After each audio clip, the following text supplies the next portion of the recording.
Okay, what's up? Hey guys, Hare Krishna.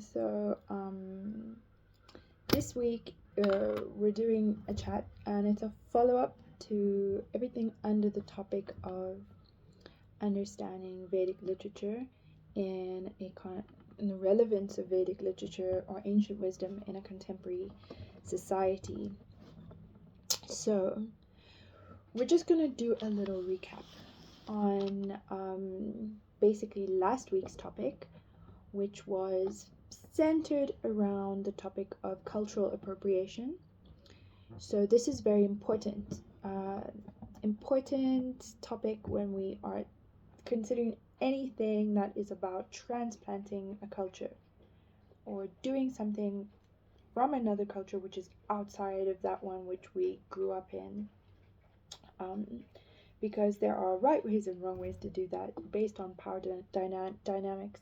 So Uh, just some important things to remember from that would be that cultural appropriation is only when a dominant people or society adopts the principles or values or systems or material aspects of a culture in an unacknowledged, or inappropriate way. So there's that power dynamic of a dominant culture, and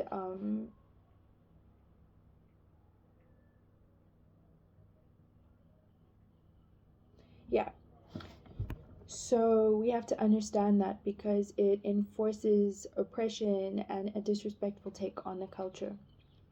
So even in spiritual culture, we know that someone who's in a leadership or a high position should be merciful, should be kind and tolerant, and kind of not come off as in an oppressing kind of way. So some of the aspects that are related to this would be understanding things like fanaticism. So, fanaticism is a very touchy, hot topic when it comes to discussing things like cults and religion and what exactly is fanaticism. So, fanaticism would be understood um, kind of like a demand for universal recognition of one's values. And this is usually complemented by a hostile kind of antagonism towards people who slightly differ or dissent from one's values.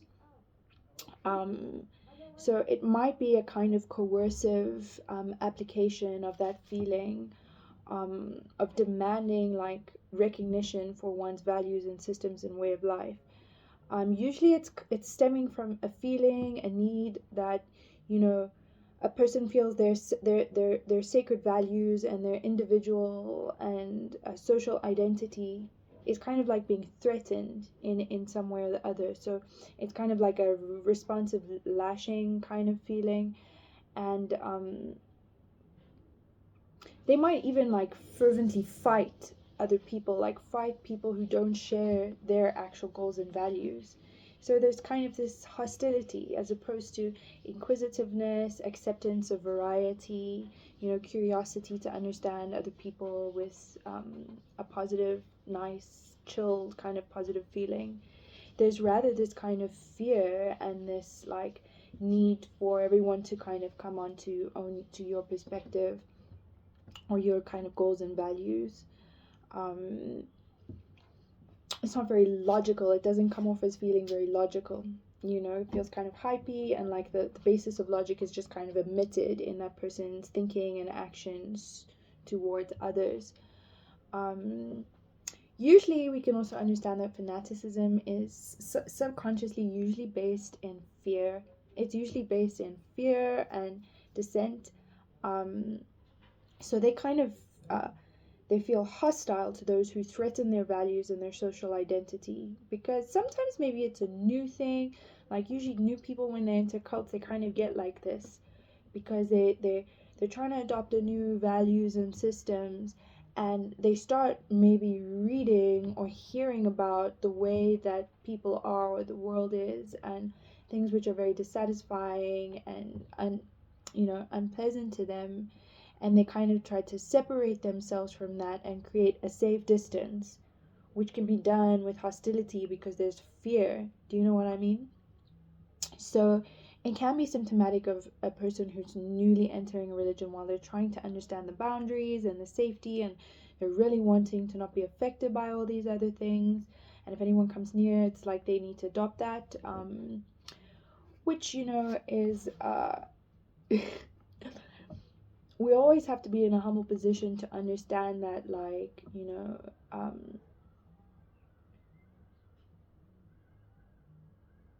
what works for others doesn't always be the same as what works for us. And just because some people might be doing or have varieties in beliefs or behaviors or things, it doesn't mean that they actually threaten our own value system and our own way of life and peace and happiness. We can exist with slight varieties on this planet and still have harmonious exchanges with people and still flourish in our own value system. So that kind of security is what's kind of required to neutralize a fanatical state of mind. Yeah. So, applying the Vedas with a fanatical attitude that everybody kind of has to adopt this way of life and those values and principles defeats the object of them being self-evident texts and ways of life that people will come to at one stage or another usually, and that this is a practice which is done with love and consciousness. Vedic culture is something that really functions when it's exercised with love and consciousness, and it's also not separatist. So if you approach it from a fanatical point of view, it kind of defeats the object of it being a universal science or understanding of the human experience here on this planet with God and the material realm and the spiritual realm and other kind of spiritual beings and different levels of this material and spiritual realm, etc., etc., which can be understood in Vedic culture and permeate into other religions and cultures. So, yeah.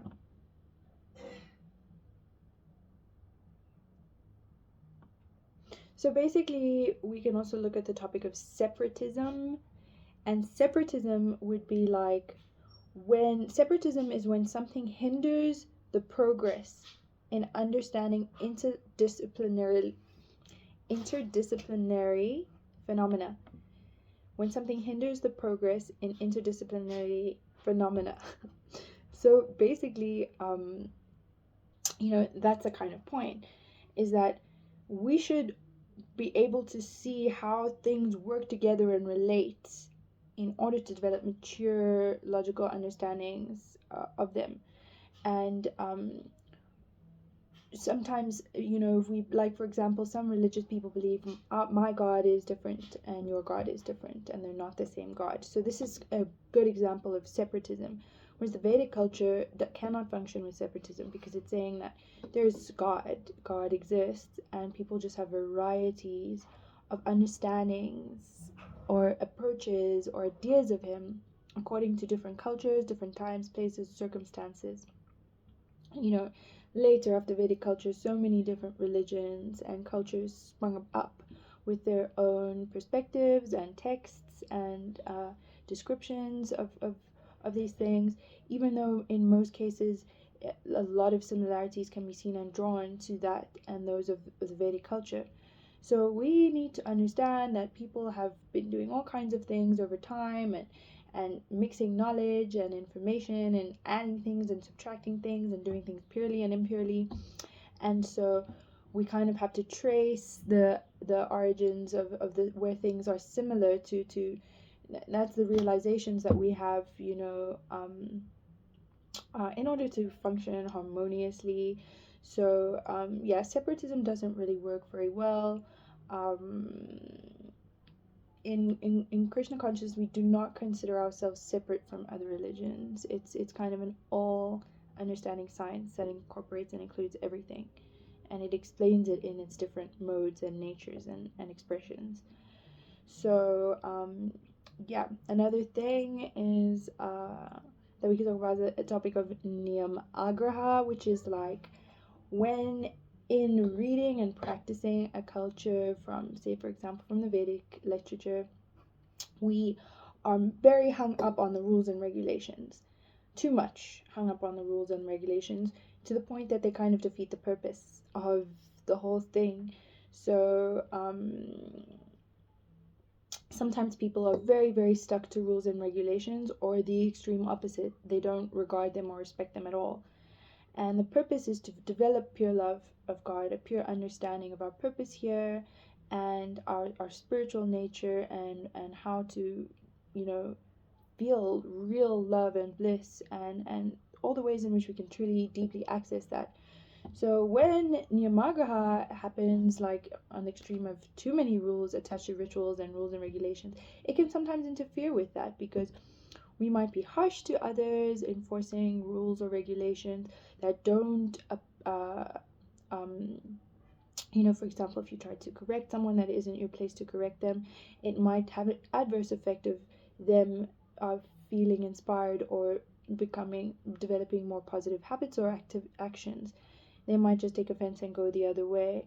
So that desire to enforce a rule or regulation on someone that maybe they didn't understand, or they weren't applying properly, or they didn't even know about yet, is not as important as them feeling included, feeling sheltered, and developing the intellect to willingly take up that kind of discipline of a certain rule or regulation, and understand the purpose, the benefit of it. Why do we do this? Why do we not eat meat?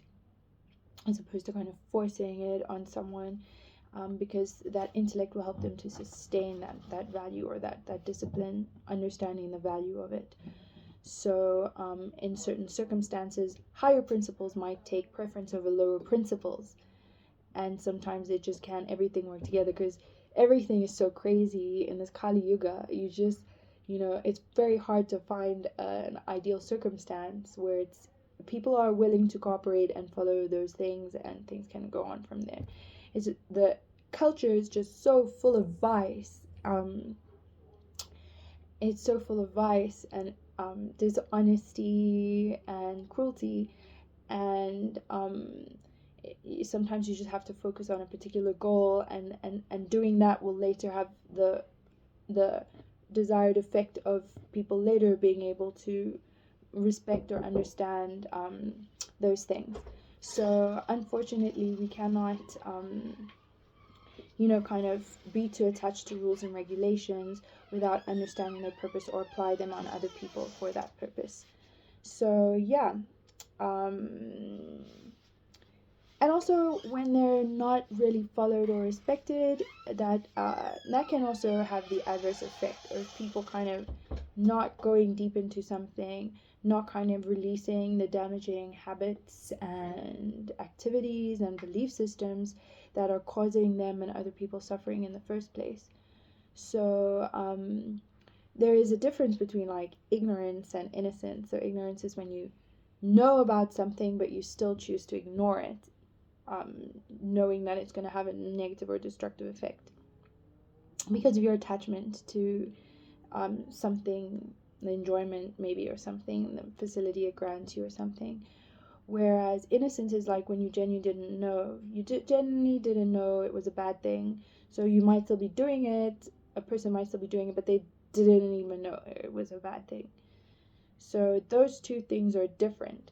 So we have to understand rules and regulations also from that perspective, that they're a means to something. They're kind of tools to enable something. They're not the focus of religion or spirituality in itself, if that makes sense. They are tools which help us to open our consciousness and our behavior and our attitude in order to develop spiritual love and spiritual relationships and spiritual thought. Like not taking intoxication. This is not spirituality in itself, but it is a tool which helps us to develop the right kind of mindset, to understand the true nature of things, and see the true way in which God plays a role in this world, and in your life. So yeah, that's just everything that I wanted to go over in concern with some of these things that are potentially issues in terms of people developing a healthy relationship with the Vedas, the Vedic literatures, or ancient wisdom, how to incorporate it, how to understand it, and how to apply it. It has to be taken with a compassionate level of wisdom. You think about all the ways in which you can absorb this knowledge compassionately, incorporate it into your lifestyle, and if you need to share it with other people in a non-offensive way, live it in a non-offensive way, because it genuinely is something really sweet and blissful and loving.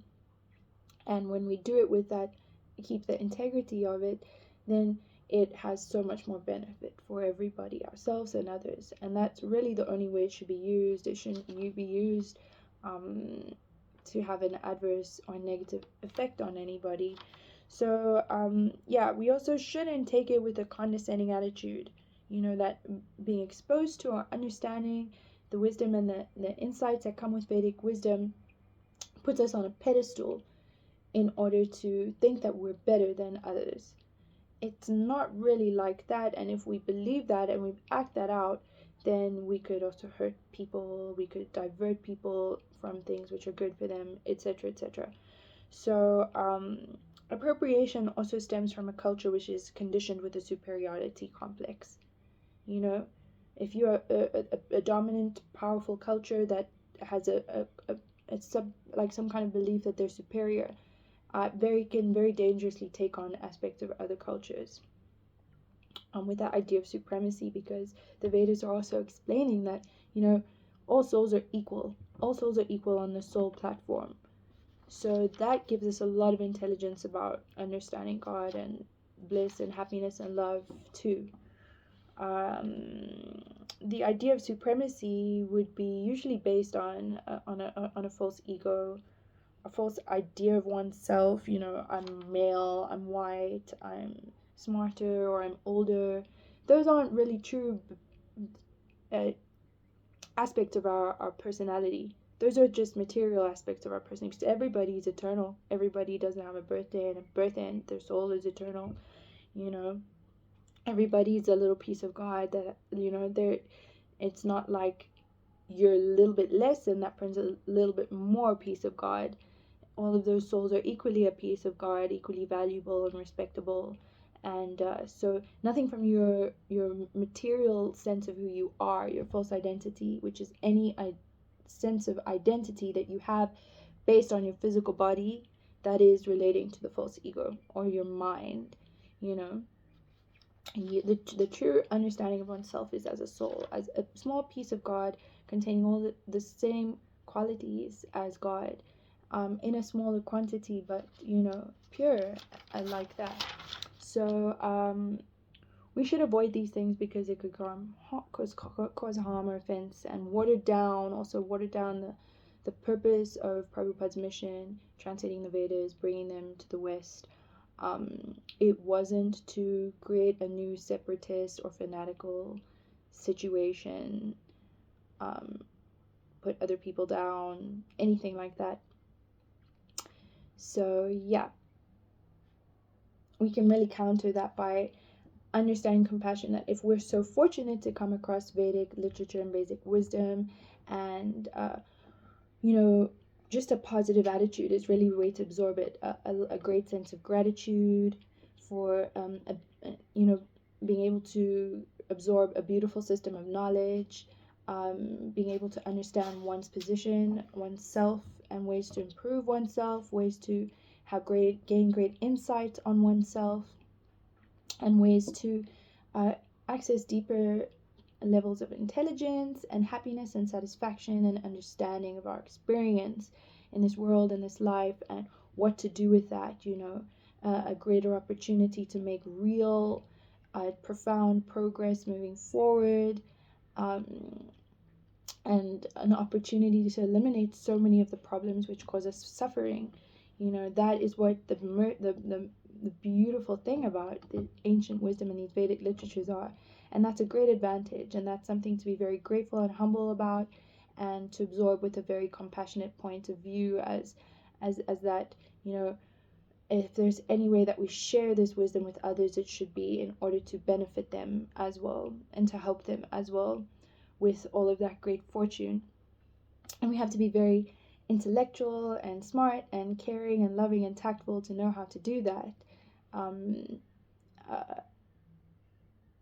we can't think slamming on people or making them feel condescended to or bad, or, you know, if they don't rush and do it before they can logically process it, or remove themselves from the situations in their life would make it difficult for them to adopt such a cultural lifestyle that, you know, that means that they deserve any kind of abuse or exclusion or poor treatment.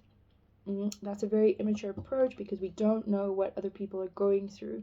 So it has to be taken up lovingly and voluntarily and intelligently and favorably, and that means we have to live it in those ways as well, which is very easy when we are aware of our higher and our lower natures, and we just don't let our lower natures overpower us.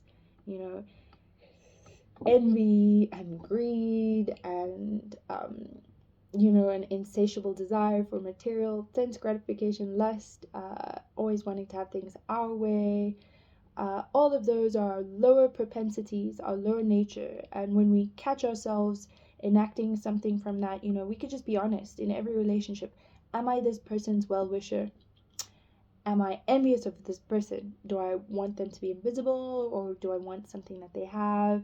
You know, these are questions we can catch ourselves, and if we find ourselves acting in that way, it's just so beneficial and so uplifting to just acknowledge it, be honest about it, and do something positive to counter it, stop it, not to just defend our ego or pretend that we don't know that we're doing that, just to take that position to create a positive mental atmosphere for ourselves, that allows for positive change and growth, that allows for positive healing in our relationships and our existence. That's really exciting. So, yeah, hopefully understanding these small little technicalities about, reading and connecting with a literature or wisdom from a culture we're not used to, really helps us to slowly develop a mature understanding of it, because the first time we read things, we don't really always get the full depth of what it means. It takes a while for things to process deeply. For most people, sometimes. Not everybody. But it should come off with love, and it should come off with compassion and sensitivity, and it should have a positive effect, as much as possible in all ways, And when we really focus on that, when we really focus on the positive potential of something and the positive uh, uh, uh, um, efforts and endeavors of people in these ways, then so much mutual positive synergy can happen, and we should just keep that fire burning, and people can make radical transformations. Even us, we can overcome so many conditioned bad habits and things, and create really positive relationships in societies. So we just focus on the beautiful aspect of these things, the mercy, the radical things. We still have the intelligence, to know what it's also indicating when we can identify, difficult or dodgy situations, belief systems, whatever. But always add a positive layer on top of that. Don't just leave it on the negative or the toxic level. Yeah, that's the goal.